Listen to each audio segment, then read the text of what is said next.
Welcome back to App Stories. Today's show is brought to you by Concepts, Trade Coffee, Memberful, and SourceGraph. We've got another episode from our Summer OS Preview series, and with me today to speak about watchOS, the number one OS of them all, is none other than Alex Guyot. Hey, Alex.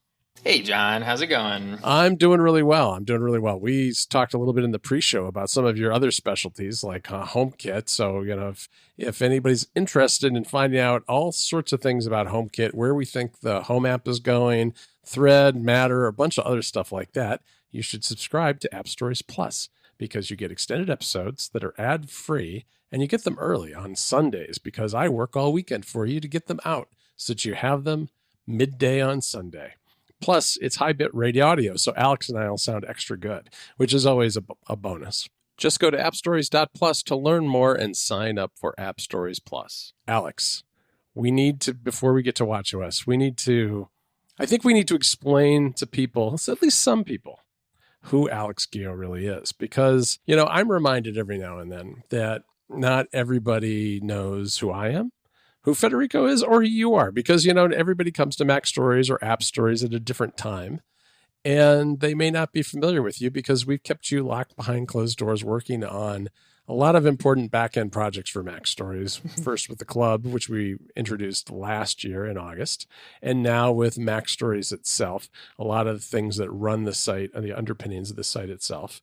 And I thought we would turn back the clock because Alex here has actually worked at MacStories longer than I have. He was around back when he was a high school student in Spanish class, fiddling around with the Drafts app, the original Drafts app. Am I right? Oh, you're right, John. Yeah, back in the day, senior year of high school. Yeah, I think we've told this story before, but you did you basically took Federico's challenge where he had put together some sort of URL scheme automation with Drafts that strung together, like 3 or 4 actions or something, and you wanted to top him? Yeah, exactly. Those were the early days of iOS automation back then. And all we had was URL schemes. It was the only kind of barrier between apps that we could break through in the old versions of iOS. Otherwise, the sandboxes were built a lot stronger than they are these days. And Federico managed to chain 3 apps together using Drafts, and the old X callback URL was a whole thing back then, which kind of allowed it was really just a protocol to let these apps kind of get one command and then switch to have another command encoded into that one, and then it would run that. But it was all we could pass was text. And we just started kind of building these ridiculous, in retrospect, combinations of apps working together. And I beat Federico from 3 to 5, I think, originally.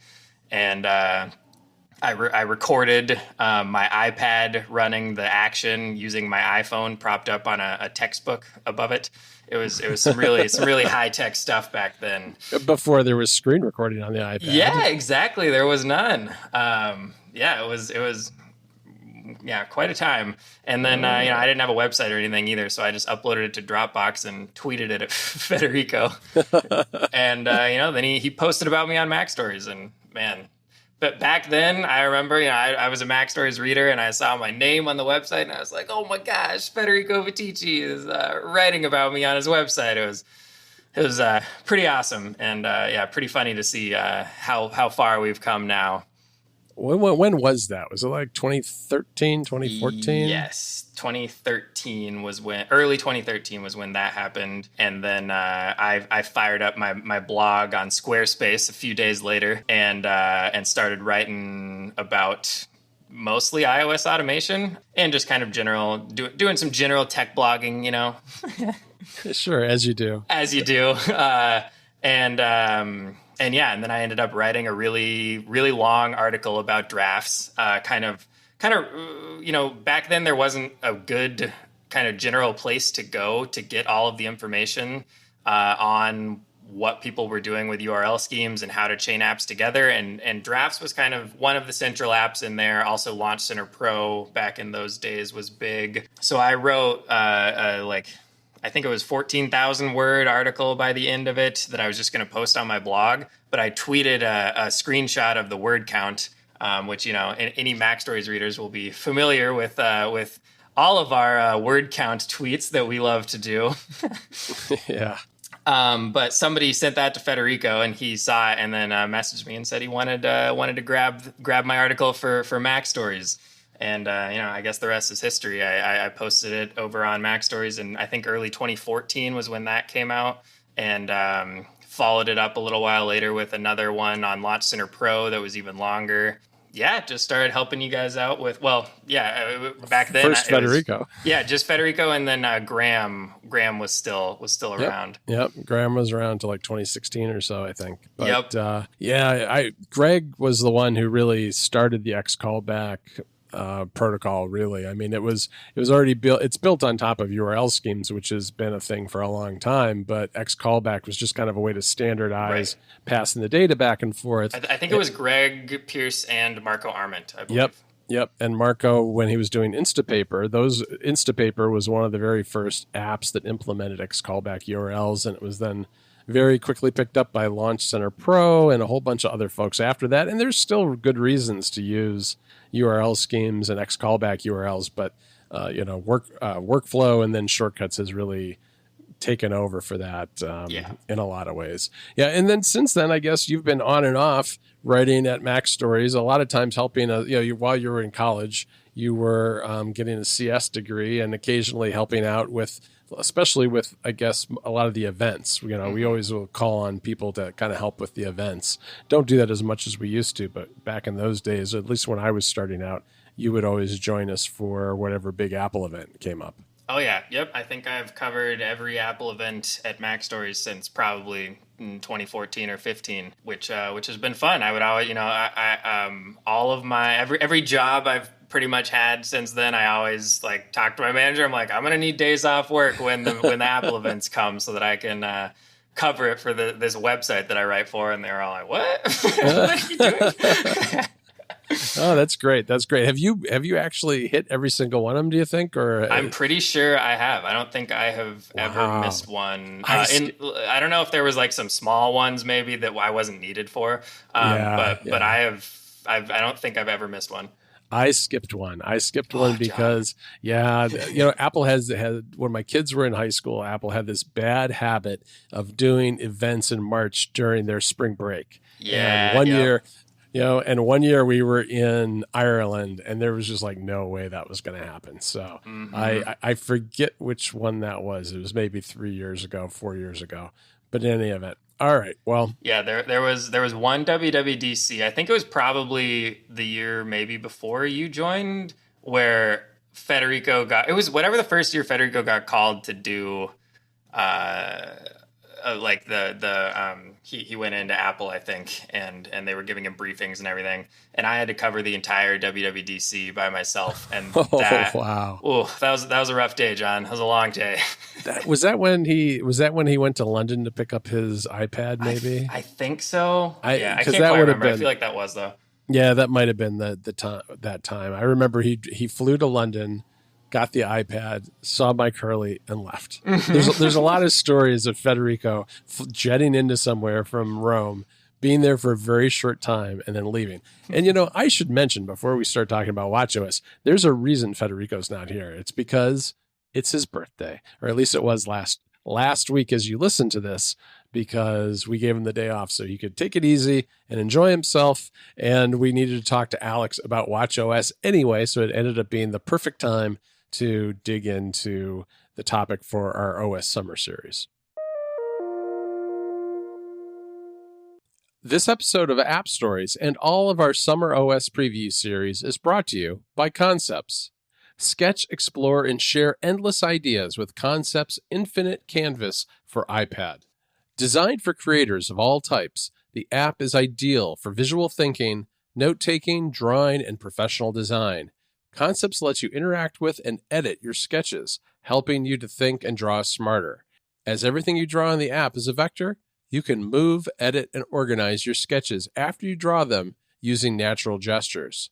Sketch freely with liquid pens, markers, and brushes in designer Copic colors. create mood boards with images, PDFs, objects, and draw right on top of them.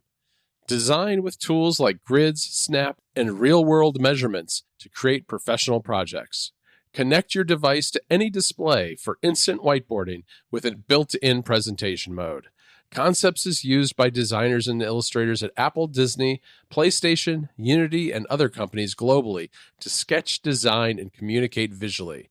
Concepts comes free as a basic sketching app with the ability to unlock features via a subscription or a one-time payment.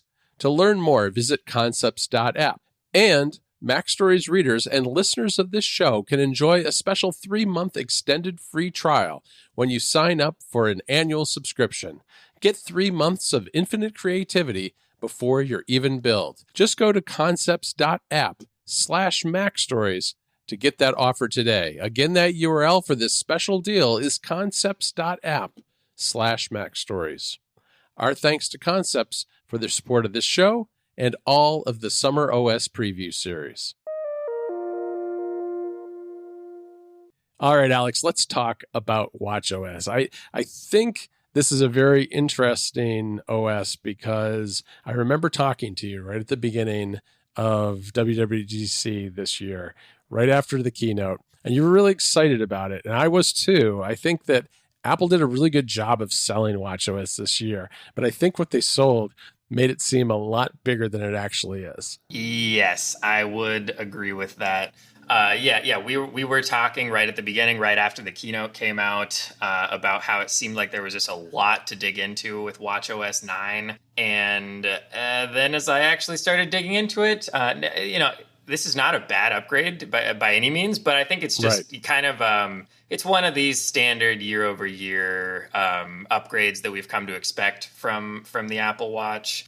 And it's there's a lot more going on in the Workouts app than usual, but it's still kind of, in my watchOS 9 preview, I kind of ran down the list of standard things that are part of a watchOS upgrade, which was a handful of improvements to the Workout app, 1 or 2 new features targeted at health, a handful of new watch faces, 1 or 2 new first-party apps, or redesigned ones, and then a system level feature. And that is that's what we've been getting for the last, probably 4 or 5 years here. And it's what we've got this year too. That's exactly what we're going to talk about in that order too. All right. Yeah, but before we get to the features, I do want to talk a little bit about watchOS betas, because probably watchOS is the beta that I've always been the most reluctant to install. There's been a lot of years where I never installed it. But last year and this year, I installed it right away. And I feel like over time, watchOS betas as a general rule have become safer to install. That's not to say that there won't be like significant battery drain and bugs and problems, but I haven't heard stories of someone bricking their Apple Watch in a while from watchOS. Right, exactly. There were some horror stories in the early years where people were running the watchOS beta upgrade and the watch was kind of failing mid-upgrade, and then since the Apple Watch doesn't have any user accessible ports on it, there's no way for us to put it into DFU mode, which is what, all these software upgrades have gone bad on all these devices at one point or another. And usually on the iPhone or the iPad, you just put it into DFU mode, reinstall the OS, and you're good to go. Hopefully you had a backup. Right. But the watch has no way for us to do that from home. And so it basically was, quote unquote, bricked the watch, except that you could take it into Apple and they had that secret port, that diagnostic port, I think they could plug into and get it back for you. But yeah, it was a mess. And that definitely, there was not a small number of people who experienced that in some of watchOS's early years. As the MacStories resident watchOS expert, have always had to install the watchOS betas, but I lucked out over the years and never ran into that problem. But I will say these beta installs have gotten a lot better, mostly just because they've gotten faster. Like it used to just take forever for your watch to upgrade, and in those early days, I was constantly terrified that I was going to ruin my watch. And as a poor college student, it's not like I had a second watch laying around. I only had the one that I was using that year. So yeah, but I was putting it on, and you would have to leave it there for sometimes multiple hours, and you never wanted to touch your iPhone either, because your iPhone has to be sitting right there, also plugged in at the beginning, and I think at some point it just hands it off to the watch, and the watch is doing things. I know that's how it works now, but back in the early days, it was really iffy, and I was way too nervous to really even touch either device. I just wanted to leave them there. Yeah. I feel like watch installs, whether it's just a regular upgrade or it's a beta, are still slower than I'd like them to be. It's one of those things where the worst thing you could possibly do is to start a watch update, right before you had to be somewhere. Because the last thing you want to do is to interrupt that, because you never knew whether something really bad would happen. Mm-hmm. And it can take a while. I mean, this did take a while, not hours and hours, but I don't know. I don't time these things. I just put it on in a charging stand and let it go and do its thing while I'm doing other stuff. But it does take a while. But that said, this latest beta install has been very smooth sailing for me so far. I haven't noticed any problems at all. Yep. Yeah. Same here. And yeah, I feel like mine probably took about a half an hour to upgrade, which in comparison to other devices is super slow, but in comparison to old watchOS upgrades is super fast. So I was, happy enough with it. Obviously, let's hope that Apple keeps improving that, but it's better than it used to be. Yeah, half an hour is what I was going to say mine took. I think it's probably around then. And look, my battery has been burning down faster, which isn't great since I have a Series 6 and its battery health is already at 82%. So I've had to charge my watch more throughout the day, but it hasn't been awful either. For the most part, it's been pretty good. Yeah, I've had to disable my always on screen because the battery was burning out. It was never making it a whole day. But I'm actually still running the Series 5. I'm due for an upgrade this year. But so it's not surprising. My battery was already getting low, and then the beta really put it over the edge. All right, let's talk about the workout app, because that's really, to me, one of the central features of this update. What's going on with workouts this year? Yeah, so the workout app has gotten the biggest upgrade that we've seen for it in quite a few years here. And that's really not to say that it's going to look any different from what it did, which I feel like is part of why I ultimately didn't think this update was as big as it initially seemed. Because I thought I kind of was expecting like a whole new redesigned workout app. And Apple kind of blew through in the keynote, but it seemed like they were hitting a lot of points. And I was like, wow, there's that and that and that and that, all these things getting baked in. But the result has mostly been that the active workout screen, which used to be one static screen with some metrics on it, has now turned into kind of a vertically scrolling paged view that has all kinds of metrics going on. And most of these are targeted at runners this year, which I think is another reason why it seemed a little more limited than I initially thought. Just because if you're not a runner, a lot of this just straight up doesn't apply to you. That's not entirely true. Cyclists are also going to get some of this stuff, but those are the main two, which I guess kind of makes sense. Like, I feel like last year they had a bunch of stuff for swimmers. Right. They also have some stuff for triathletes this year. So it's they're maybe like every year kind of focusing on one or two particular types of workouts, but that does mean that these upgrades are going to be, by definition, kind of niche upgrades, because if you're not an athlete or if you don't work out using one of these particular types of workouts, then it's just not going to apply to you.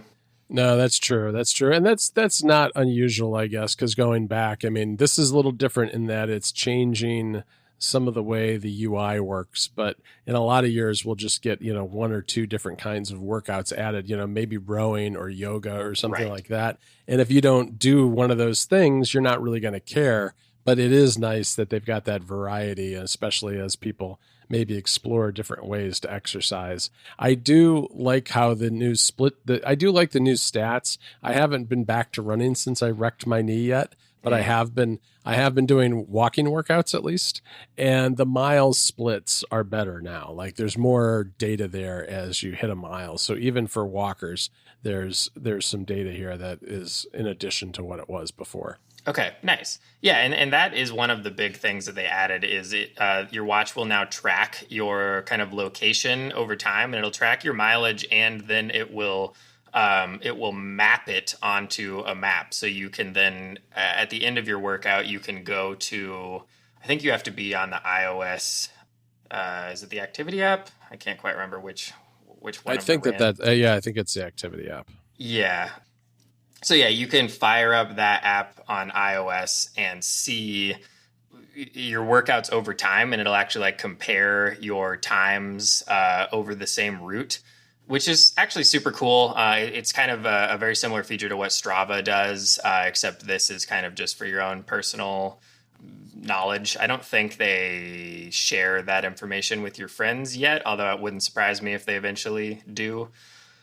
But that's a really nice feature for runners, or I think that works for cyclists, like you said, walking too, which I wasn't aware of. That's nice. And so that's one of the things. Then they also have heart rate zones are added. So that's kind of as you run and your heart rate goes up and down based on, what like interval of your run you're in, which whether or not you're doing high intensity interval training, I think you're still going to, go through phases of pushing yourself harder or less hard. And this heart rate zones feature, it will actually kind of help you target that and show you kind of which zone you should be in, which one you're currently in, things like that. So that I think will be really nice for runners. And I think that one applies to cyclists too. It's really hard to see because you have to actually start a workout and then like start scrolling through the workout app views in order to figure out.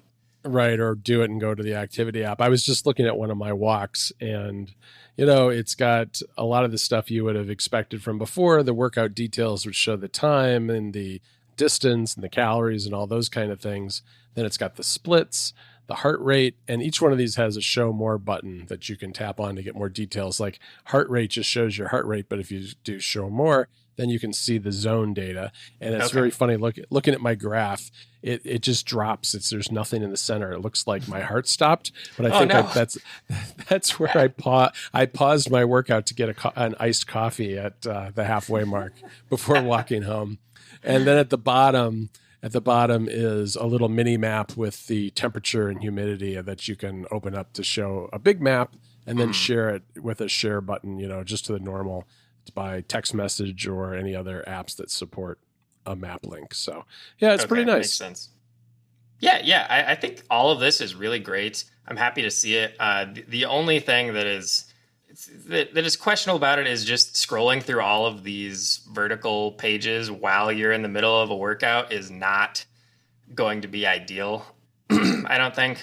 So you're probably going to find one of the pages that you're focusing on. I think so. And just have that one up for your workout, and then you can, check the rest of them afterwards in the health app or in the activity app, I think. Yeah, I think that makes sense. Yeah, which does make sense. The only thing I feel like they could have done here is maybe allow like a custom ordering of these pages or allow you to kind of build your own page with the metrics that you want to see. But otherwise, I think this is great. This is a really nice upgrade to the Workouts app that's going to add a lot of new metrics and new interesting data points for people to track over time. This episode of App Stories is brought to you by Trade. Trade is a coffee subscription service that delivers fantastic coffee right to your door. All you have to do is fill out a really quick survey about the kind of coffee you like, and they pair you with the kinds of coffee that you'll enjoy. And it's fantastic because they do such a great job of picking the coffees. One of the ones I tried recently was from Red Rooster Coffee. It's called Funky Chicken, and it tastes delicious. I've really been enjoying it. I'm deep into Trade right now and really enjoying the variety and quality of the coffees that they've been providing me. They're so, so good. When you become a Trade Coffee customer, you'll get the freshest and best tasting coffee you've ever made at home. And the coffee that you'll be drinking will be from the country's best independent craft roasters, which helps those small businesses out a lot too. And this is cool. Trade's coffee team actually taste tests thousands of coffees to keep 450 different kinds live and ready to go to ship to you every day. Everyone has one coffee that they just love, and Trade will help you find it. Trade is confident that they'll match you with the right coffee right off the bat. And if they don't, just give them the feedback, and an actual coffee expert will work with you to find a coffee that works and send you a new bag for free, so you know you're going to be looked after no matter what. Trade delivers a bag of freshly roasted coffee as whole beans or ground for however you brew it at home, and they guarantee you'll love your first order or they'll replace it for free. And they've delivered over 5 million bags of fresh coffee with more than 750,000 positive reviews. Right now, Trade is offering new subscribers a total of $30 off your first order, plus free shipping when you go to drinktrade.com/appstories. That's more than 40 cups of coffee for free. Get started by taking their quiz at drinktrade.com/appstories and let Trade find you a perfect cup you'll love. That URL one more time is drinktrade.com/appstories for $30 off. Our thanks to Trade for their support of the show. Yeah, that makes sense. Before we move on to health and sleep and that sort of stuff, what's up with this multiple workout stuff? I mean, I guess this is primarily geared towards triathletes, I guess, but you could also use it for other things, right? Yeah, so you can create custom workouts now, which is not something you used to be able to do, which is really nice because Apple used to, every year in the watchOS update, they would release, a handful of new workout types. And those don't necessarily matter a ton because a lot of them are just doing standard heart rate tracking and nothing fancy. But it was nice to have at least like a specific card for the type of workout you were doing. Like if you're, if you're doing some like weightlifting or something, then there's this traditional strength training workout that has a nice icon of a person lifting a barbell. That was nice, even though actually when you tap on that, it doesn't do anything different than just the, I forget what they used to call their like generic workout. I think it's called like other workout or something like that. Yeah, that seems right. But now you can create custom workouts yourself, which is mostly going to be used to combine different workout types. And so you can set up like a multi-tier workout, which is why it's going to be used for triathletes as kind of the standout one, but it has a lot of uses beyond that. But, in a triathlon, you're going to, run, swim, and bike, right? So those technically are 3 different types of workouts that are tracked very differently. Especially since all 3 of those are kind of in the special group of workouts that Apple does some very particular tracking on. Like they have a lot of swim-specific metrics, and then as we just talked about, run-specific and cycling-specific. So previously, you would have had to pick one workout and then just track your whole thing using that, or you would have had to stop your workout, in the middle and switch, which obviously is probably not great. So now you can set up these custom workouts where you'll say, okay, first I'm going to run. Then I'm sure there's a set order for these for triathletes that I am not aware of. But first I'm going to run, then I'm going to swim, then I'm going to bike or whatever it is. And it then gives you a really easy way to say, okay, I finished the run portion. It's now, and then it'll automatically start the swim portion. And then I finish that portion, it'll automatically start the next one. So that's really cool, and I think that's going to be great for helping you track metrics and do it more just easily. And you're in the middle of a workout, you don't want to be messing with your watches, the workout that you're currently running and stopping one and starting a different one. That's a pain. And one of the other things that it can be used for that they pointed out is kind of having a cool down after your workout or a warm up before or both. Because those might be tracked differently. If you're trying to track your heart rate on a run, but at the beginning you're warming up and at the end you're cooling down, then it's going to show in your results that your run, started with very, low metrics and ended with very low metrics, even though both of those weren't really part of your workout. And so now you can track those individually and say, okay, this was my warm up. And then when you're ready to start your run, you just tap to switch to the actual run workout, and you do your run. All those metrics will get tracked for that workout type by itself in isolation. And then when you're done with that, you can switch to the cool down. So I think that'll be the main way that kind of your average everyday Apple Watch user is going to use this feature. But I'm sure there's going to be other ways that people are coming up with to set up custom workouts. It just kind of allows you to, use a building block approach to getting your workout metrics just how you want them. So I think it's a great addition. Yeah, I could see it being used in a gym too. Maybe you're on the treadmill for a while, and then you're going to lift weights, and then you're going to use a rowing machine. That kind of thing would be really nice as well. You don't have to start new workouts for each one of those segments. Yeah, absolutely. All right, Alex, let's talk about health, because we've got a brand new app in this category, and we've also got some new tracking when it comes to sleep. Why don't we just run through first the medications app, which is really not just a watch thing, it's also a health app thing. But what's going on with that? Yeah, so the medications app is I really like this new addition. I've been using it, and I don't have any significant medications that would be a huge deal if I don't take, but I do take allergy medications every day and a couple, supplements, and forgetting half the time, especially on the like weird schedule that I live, where I'm, working from home and such, you kind of forget like, oh, did I take that this morning or not?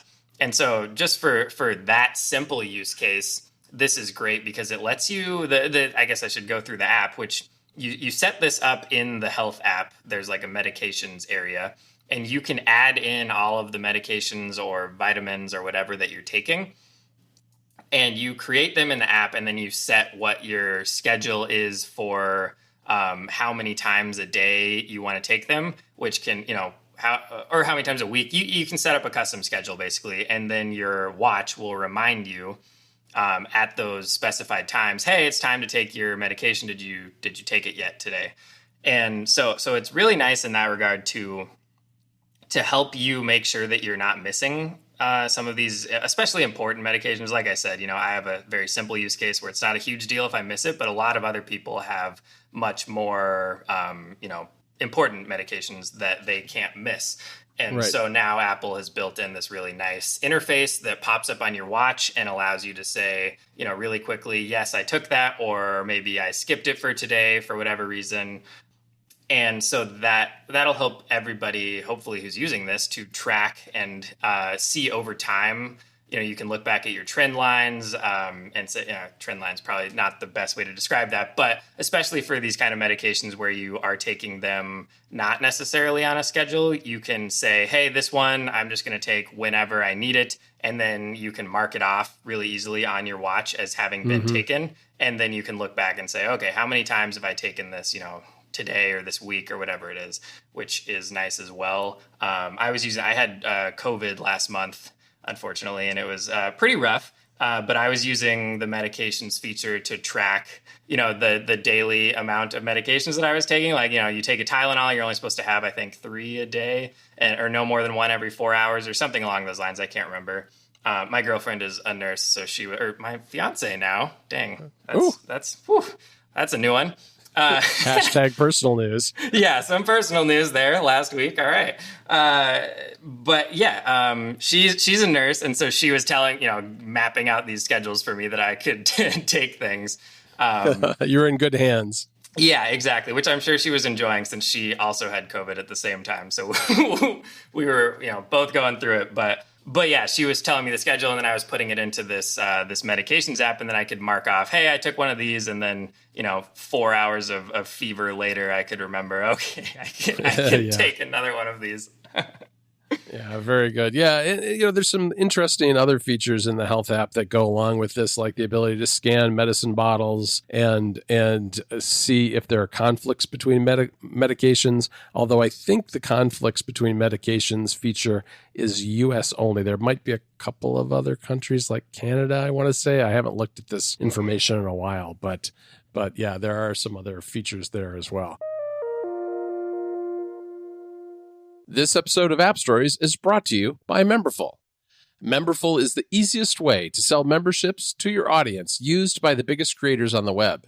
Memberful handles all the hard stuff so you can focus on what you do best while earning revenue quickly.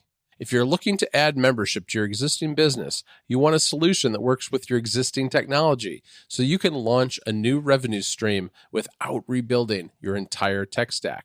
That's what we did at MacStories. When we launched Club MacStories way back in 2015, we went straight to Memberful and haven't looked back. It's been fantastic for our business because it gives us so much control. Memberful seamlessly integrates with the tools that you already use, like WordPress, which we use at MacStories, MailChimp, which we also use, Discord, which we use too, and a whole lot more. Memberful maintains a full-featured GraphQL API, webhooks, and OAuth single sign-on to make it easy to integrate seamlessly with any stack. Memberful also maintains a best-in-class WordPress plugin to add membership and content restriction to your website. You can use custom domain names, so everything is fully branded under your name, and you can connect directly with Stripe for secure payments, which we do too. Memberful can handle all of your transactional emails, and it has everything you need to run a membership program, including custom branding, gift subscriptions, Apple Pay, free and paid trials, private podcasts, in-house newsletters, referrals, and tons more. Memberful seamlessly integrates with all the tools you already use, which has been perfect for us because it works with the technology we already have, which minimized the back-end work we had to do to launch the club and maintain it ever since. Plus, you have full control and ownership over your audience, your brand, and your membership. Memberful has a world-class support team ready to help you simplify your membership and grow your revenue. And they're passionate about your success, and you'll always have access to a real human. Get started today for free with no credit card required. Just go to memberful.com/appstories to get started today. Again, that URL is memberful.com/appstories to get started for free with no credit card required. Our thanks to Memberful for their support of the show. How about sleep, Alex? I know we've got sleep segments now, right? Yes. So the sleep tracking data is now a lot more granular. And so you, as you're tracking your sleep overnight, it will now switch between, or, it'll automatically figure out the differences for you between, I think, deep sleep, core sleep, REM sleep. I feel like there's one other that I can't find. Light sleep, maybe? Or, yeah, maybe. I don't know.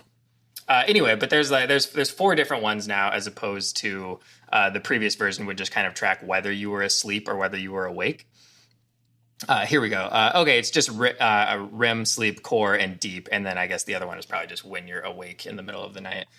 And so it'll track those now automatically and allow you to look back on your kind of graphs of your sleep data that show your fluctuations between those different sleep cycles throughout the night, and you can compare those over time and start to see like, okay, well, are my sleep cycles kind of in line with each other, or is something, weird going on in the middle of the night here? And so I think that's really great additional data to pack into the sleep app. Previously, I think it's been great to track whether you were asleep or not already, but this I think is going to build that out even more. And I love seeing Apple add all of these different metrics, whether it's to the workout app or to these health things. I think it's great to give more information to people. They still don't do automatic tracking, which is still slightly ruining my life. But yeah, I've been using this sleep app for a long time now, and because I do have a pretty regular schedule, even though it's a little bit of a weird schedule. Mm-hmm. I can't say that I study the data carefully, but it does correlate to when I'm feeling tired because I went to bed too late and got up too early or whatever. So it is nice over time to kind of get a sense for it, and you get a feel for whether or not where your limits are and where, how much sleep you need, just kind of based on trial and error over a long period of time. Mm-hmm. Yep, exactly. All right. Alex, we also have the usual annual changes to system apps. We already talked about sleep, which kind of worked well talking about it with health, but I want to talk about calendar, reminders, and podcasts. And I think calendar and reminders in particular to me are interesting because I feel like these are the product of last year's OS update, which added for at least the latest watches the new fancy text input method, because I feel like Apple has finally broken the seal on editing and creating content inside its own core apps. Mm-hmm. Yes, exactly. So the calendar app this year, that, like you said, that's a trend a little bit between the calendar app and the reminders app. You can both create calendar events and reminder tasks, and then you can edit the existing ones all from your watch, which previously there was no way to do those things, which made sense since before this big keyboard, text input on the Apple Watch was just a mess. It's really not great. And, I'm still on the Series 5 and you're still on the Series 6. So we don't even have this keyboard yet, which is too bad. But I'm still glad that they're at least adding this functionality because, if you don't want to use it, you can just ignore it. It's totally fine. You can just pick up your iPhone and do it there. But I like them continuing to build out functionality on the Apple Watch, especially for, people can actually have Apple Watches now, especially kids, where they don't have an attached iPhone at all. And so it's nice for them to have, all this new functionality. Right. And you can still always edit, I guess, using dictation or using the little swipey keyboard, the little swipey, whatever it is, finger gestures. It's not, neither one of those is ideal, and I don't do it a lot, but I have done it now and then. And so, especially with the Messages app when I'm doing a quick response to somebody, but it's doable now in calendar and reminders, which is nice. Absolutely. And then the Podcasts app also got an update, mostly for, I think, detached iPhones, detached Apple Watches, because you now don't need an iPhone to stream a podcast on the Podcasts app. And they also added a Listen Now section where you can discover new shows and then download individual episodes from those shows or from other shows that you listen to your watch. So it just more features that are freeing the watch from the chains of the iPhone attachment. Right. And Listen Now is like a feature that Apple has slowly rolled out in podcasts across all of its different devices. So it's kind of part and parcel of the gradual updating of the podcast app. It's not an app that I use personally very often. I always have it installed so I can check whether our shows are properly available to listeners more than anything else. But I have used it in the past, and I think the ability to download independently of a phone is actually really nice. I mean, there's some other apps, third-party apps that allow you to do that, and it's nice that Apple's doing it now as well because with that kind of experience in their own app, that'll help them hopefully make it better for everybody as well, so that users of apps like Overcast or Castro will be able to benefit from that too. For sure. This episode of App Stories is brought to you by SourceGraph. So you've hired a brilliant developer. That's great, but you've got to get them onboarded. And if your company is growing, onboarding new developers can be both a common occurrence and a lot of work every single time. One of the biggest challenges for new hires is getting up to speed on the project that their new team is working on. This can be tricky if code bases your developers are working on are already large. Fortunately, SourceGraph makes it easy to move fast, even in those big code bases. Developers know that knowledge is most useful when it's findable. Centralization helps, but most companies store information in multiple places. So how do you make knowledge accessible to those who need it? As a code intelligence platform, SourceGraph gives developers what they need to drive their own learning over time and in different situations. Teams without SourceGraph need to rely on asking questions or reviewing out-of-date documentation, which is both time-consuming and cumbersome. But with SourceGraph, every single developer can search across millions of repositories and find the specific code, saving time for themselves and everyone else. So, when questions do come up, you know that it's the big stuff that's worthy of the time. SourceGraph was created to make developers' lives easier. And today they work with leading companies from every industry, including 3 out of 5 of the top tech companies. Plus, PayPal, Uber, Plaid, GE, Reddit, and Atlassian. Visit about.sourcegraph.com to learn more. That's about.sourcegraph.com to find out why some of the biggest tech companies in the world use SourceGraph and to see what it can do for yours. Or just click the link in the show notes to let them know that you heard about them from us. Our thanks to SourceGraph for their support of the show. All right, let's wrap this up, Alex. We've had more to say about watchOS than I thought we would, but we've still got a little bit more to do because we've got the usual hodgepodge of watch faces as well as a system feature that I want to talk about. But I want to know whether among these new ones, are you going to use any of these new watch faces and kind of what are they? It's a little hard on a podcast to describe them, but we've got a handful of new ones. Yeah, so we've got 4 new watch faces this year. At least so far, Apple has a tendency of surprising us in the last week with another batch, which, oh my gosh. You have to do last-minute screenshots. Yeah, just rewrite whole sections with like 4 days to go. Anyways, but so far, what we have is this Metropolitan watch face, which I think is definitely the most intriguing of the batch. It has, 4 complications in the corner and then a really nice dial look in the center. And, it's an analog watch or watch face. And you can spin the digital crown and it kind of grows or it stretches or kind of squashes the numbers around the dial, which is a really fun looking effect. The only thing about it is that I kind of wish they would bounce back to normal after you mess with it. Like I like when they add these kind of playful effects via the digital crown, but then when I hit it on accident and then look down at my watch and I have these like freakishly stretched numbers everywhere, I don't really like that about this watch face. But that's kind of a minor quibble, and it also has a lot of nice colors that you can pick from. So I think it's definitely one that people are going to be looking at using more than, I don't know, I feel like more than in recent years. They haven't had very many legitimate offerings. So it's good to see this one.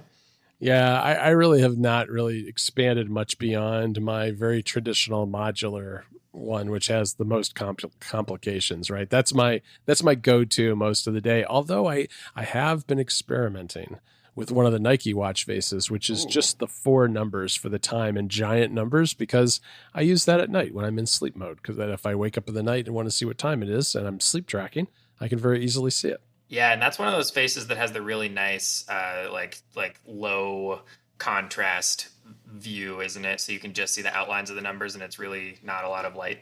Yeah, you can pick it to do that, so it's really nice. So I find that a good one to use at night. But we've also got Playtime, which is this is not unusual. There's like a whimsical watch face that's maybe geared towards kids more than anything else. Mm-hmm. So that would be Playtime this year, not one I expect to use personally. Nope. And then there's Lunar and Astronomy. And Lunar is, I don't know, Lunar is where lunacy comes from. And I think I would describe this watch face as lunacy only because there's a lot going on here. And I know that it's all science and astronomy and fine, it's fine, but it's too much for a watch face in my opinion. Yeah, it's pretty hideous, but it's cool when you spin it for a few seconds and see what's going on. But then I think the novelty wears off very fast, and it is not an attractive watch face. Right. All right. Well, that's watch faces. What are you using these days? I am still on my beloved Infograph, which has 4 complications on the outside and 3 on the inside, but it's still like a nice analog face, and then it lets me put the digital time at the top.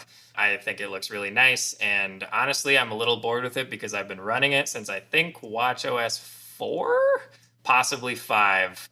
Yeah. And I wish that they would give me one that I liked this much, because I'm a little bored with this one. And there's been so many new ones, but just they all are flawed in some way or another that annoys me. So I'm still on Infograph. My top tip is if you're stuck on a watch face that you've been using for a long time and you don't have a good alternative, is to try some different colors. Go in and maybe match the background to your watch band. try something a little bit different. Now, some of the colors, when you pick them, they're a lot lower contrast and you can't see the information as well. So maybe you don't want to use it all the time. But there may be, especially now that you can connect watch faces to focus modes, there might be a time during the day that you're in a focus mode and you don't mind that it's kind of like orange on orange and you've got your bright orange watch band on, I mean, it can be, you can make it a little more stylish. I've been testing that out. That's a nice top tip. That is my top tip. I've been doing a little bit of that this summer myself. All right. Before we go, I have some breaking news. But first, before we get to the breaking news, I'm going to talk to you about notifications, because I think notifications is like the sleeper feature. It's really, really good. Nice. Absolutely. So this is the system change that is the last bit of a proper watchOS upgrade each year. And in this iteration, they chose to go after notifications and add in drop-down notifications just like we have on iOS. So when you're actively using your watch now, a little notification pops in from the top. It only takes up about a quarter of the screen instead of the old way. Every time a notification came in, it would be a full screen pop-up. And I really like these. I think you do as well. And they're just making notifications a lot less intrusive when you're trying to use your Apple Watch, which isn't all that often. And if your Apple Watch is down, your wrist isn't raised or whatever, and you get a notification when you raise your wrist, it pops up full screen just like always. So for me, this has just been perfect. It feels really good. Notifications don't bother me as much when I'm using my watch, and when I'm not using my watch, they still pop up just like they always have, which is always what I want. Right, exactly. And even if all you're doing is trying to check out what the time is or something like that, it's just annoying to have a full screen notification come up telling you about, your latest text message or calendar event and having to dismiss it to see what you wanted to see in the first place, which was the time. So having it scroll down, kind of fold down from the top, you can see what it is. You can see the app it relates to and maybe a little information about it. And if it is something that's important that you want to know about right then, you can tap on it and see it. But if it's not, you can go back to it later, which I think is the right approach. Alex, to close out today's episode, I have a little late breaking news, which is I'm installing the latest beta of watchOS 9 as we speak. I've actually had the betas on since almost the beginning. I think it was about 3 or 4 weeks before I actually pulled the trigger. But that's one of the things about all watch updates is that there never seems like a convenient time to do it, because they do take a little bit to do, a little time, as we said at the outset of the show. And you do have to have kind of your phone unlocked, and you have to log in, and you have to have your phone, your watch charging, all those things. But since we're just sitting here chatting, it's perfect time to update my watch. So that's what I'm doing. Look at that. Another John top tip. Update your Apple Watch during podcasting. Yeah. Get yourself a podcast so you can update your watchOS. That's my second top tip of the show. All right, Alex. Well, thank you so much for joining me today on App Stories. It's good to have you back. I want to thank our 4 sponsors for this episode again. That's Concepts, who's the sponsor for all of our Summer OS Preview series, as they have been the last couple of years as well. Also, Trade Coffee, Memberful, and SourceGraph. Alex, where can people find you online? You can find me on Twitter at _Alex Guyot. That's AlexGuyot. Or on Instagram at AJGuyot, AJGUYOT. All right. And you can find me, as always, over at MacStories and on Twitter and Instagram, where I'm at John Voorhees. That's JOHNVOORHWS. Talk to you later, Alex. See you, John.